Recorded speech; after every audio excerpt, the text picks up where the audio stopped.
avval so'z paydo bo'lgan.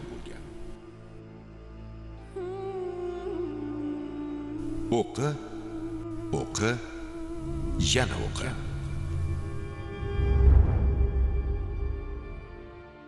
Ray Bradbury'ning asarlari texnokratlashgan Amerika hayotining ko'zgusi. Zamonaviy AQSh adabiyotining yuksak namunalari hisoblanadi. Ko'targan g'oyalari, muammolari nafaqat bugungi, balki kelajak uchun o'z dolzarbligini yo'qotmagan. Bu ijodkorning adabiy badiiy mahsulotlari janr va turidan qat'iy nazar odamzodni hamisha hushyorlikka chaqiradi.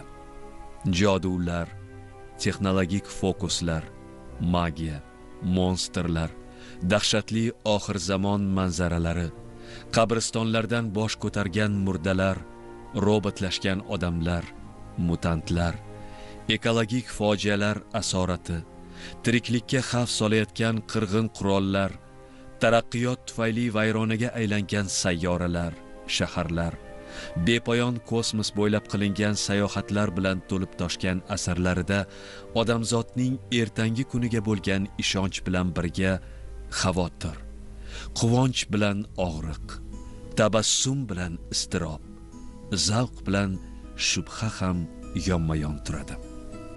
U fantastika orqali bugunning dolzarb, hal qilinishi zarur bo'lgan g'oyalarini o'rtaga tashlaydi. Shu sababli ham u o'zini fantast adibdan ko'ra realist sifatida talqin qilishlarini istaydi. U o'zining adabiyotga daxldorligini obrazli ifoda etib, shunday degan edi: Jules Verne mening tutingan otam edi. Wells amakim, Edgar Allan Poe esa xolavachcham. U ko'rshapalak kabi hamisha qorong'u qaznog'imizda yashardi. Flash Gordon va Buck Rogerslar esa og'am va oshnam edi. Bular mening qadrdonlarim. Shunday ekan, mening yozuvchi bo'lmasligim mumkin emas. Fahrenheit bo'yicha 451 daraja romani Ray Bradbury'ga jahoniy shuhrat olib keldi. Bu roman boshqa adiblarning anti-utopiyalaridan keskin farq qiladi.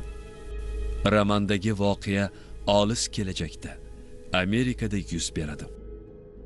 Taraqqiyot shu darajaga yetganki, insonga xos, insoniylikni eslatib turuvchi fazilatlar, eng muhimi, insonning ildizi, uning ko'ngli, dili, qalbi, oddiy insoniy munosabatlari, sevgi va muhabbat, mehr bilan tabiiylik bilan bog'lab turuvchi xotira kerak bo'lmay qolgan.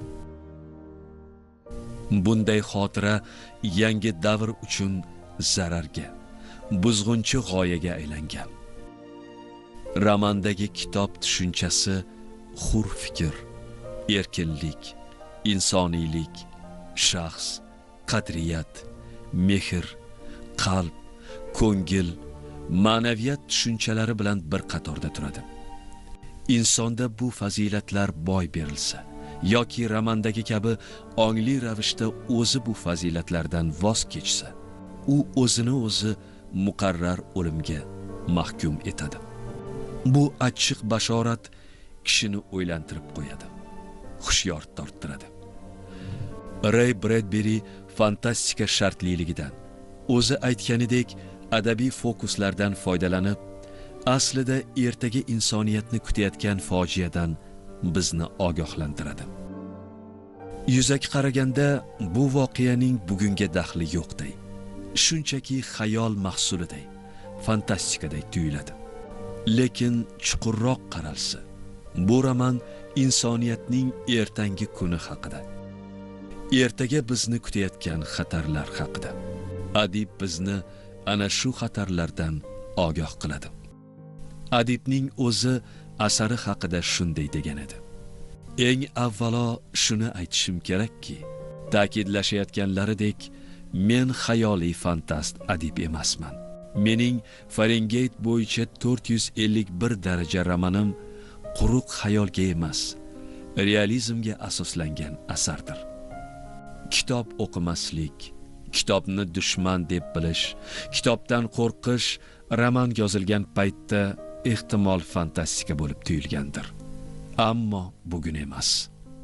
Bugun taraqqiy etgan mamlakatlarda vaziyat boshqacha. Bugun Ray Bredberi bashorati haqiqatga aylanish arafasida. Bugun vaziyat Rayning bashorati foydasiga hal bo'lyapti. O'tkazilayotgan so'rovnomalarda 95% Amerika oilalari umuman kitob o'qishmayotgani ayonlashmoqda. Ular kunlarini televizor ko'rib, internet titib, seriallar, shoular va boshqa ermaklar bilan o'tkazishyapti.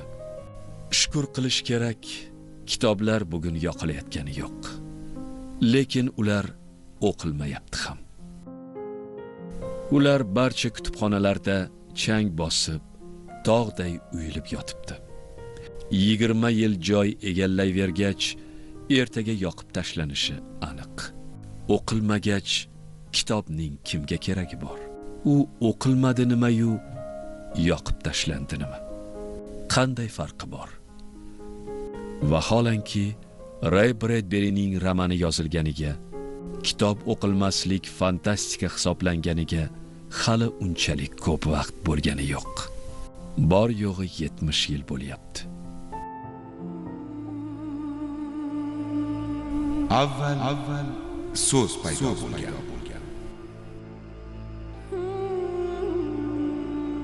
O'qi, yana o'qi.